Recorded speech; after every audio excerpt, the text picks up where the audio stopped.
Welcome to Nasdaq Trade Talks. I'm Jill Malandrino, Global Markets Reporter at Nasdaq. Joining us is Ruth Crowell. She's the CEO of LBMA.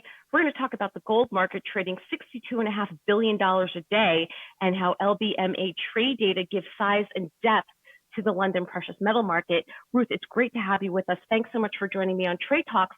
Tell us about LBMA Trade Data. Well, it's a really exciting moment for this. So we represent the London market for precious metals. It's the oldest and largest financial market in the world, certainly for gold in particular. And even though it's 300 years old, it's only recently that we've had a real sense of the size and depth, because we've only started publishing and collecting trade data 18 months ago. And I think what's particularly exciting now is that's more accessible than ever, as it's on more platforms, including Bloomberg. So that we're able to say that the minimum size of the gold market on a daily basis is 62.5 billion. And for me, that's actually up pretty significantly from Q4 last year, where the average was 45 billion. All right, so tell us what we can do with this data. What does it tell us and how does one use it? So I think what is useful about it is particularly for market participants who are already there. They can monitor their market size. They can monitor their performance. You've got gold, silver, platinum, and palladium, and you've got all the spot forward options in terms of everything that's traded. And you don't just have in terms of the size, you also get a little granularity in terms of volume on the different types of products, as well as volume within those products at what price. So in terms of having total volume, open volume, you're having things broken down by volume and price tranches, so you can see beyond the daily average.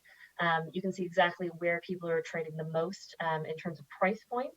And it's also been really useful for certainly folks who've traded a long time. There's always been an understanding as to say the 3-month tenor was particularly liquid, but now you know how liquid that is. And how is the gold market performing during the COVID-19 crisis? Gold is doing quite well. I think by any measure, it's operating as a safe haven asset. Yes, we've had some points of volatility, just as many liquid asset classes have, particularly as people are taking margin calls. But we're up from, in terms of volume, from $3 trillion US to 4.32 trillion, as well as with a price rise of 5.8%. And just going into Q2, that's been growing even more from there, both in terms of volume as well as price. What challenges is the global gold industry facing? Well, I think for gold, which 90% of the time acts like a currency, we've been having some commodity challenges. In particular, gold normally moves by passenger aircraft.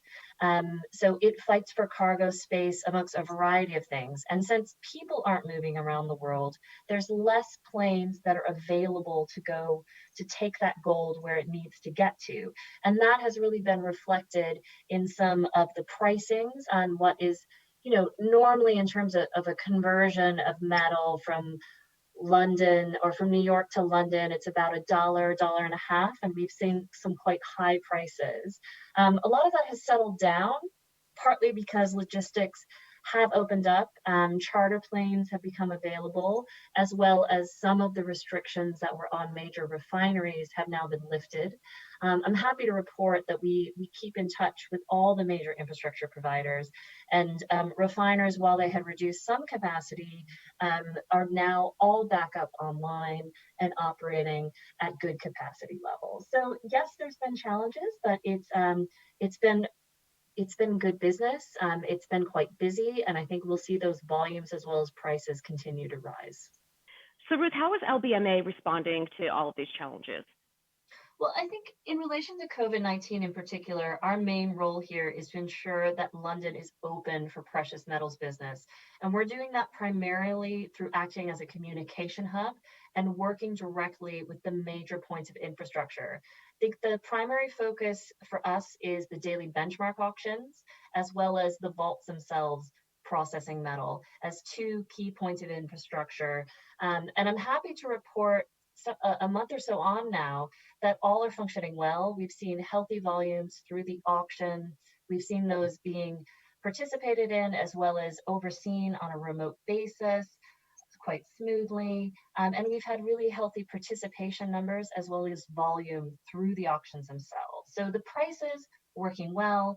In terms of the vaults, happy to report that they are all still open for business, functioning well on their business continuity plans. Some steps have been taken, of course, to safeguard the staff in terms of splitting of shifts, as well as there has been cooperation amongst commercial players.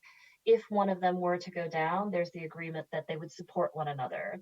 As I say, that hasn't happened, but having that further depth in ranks is certainly something that's reassuring, not just for me, but certainly for the market itself. And our major probably questions we get is about, is there enough gold out there? Yes.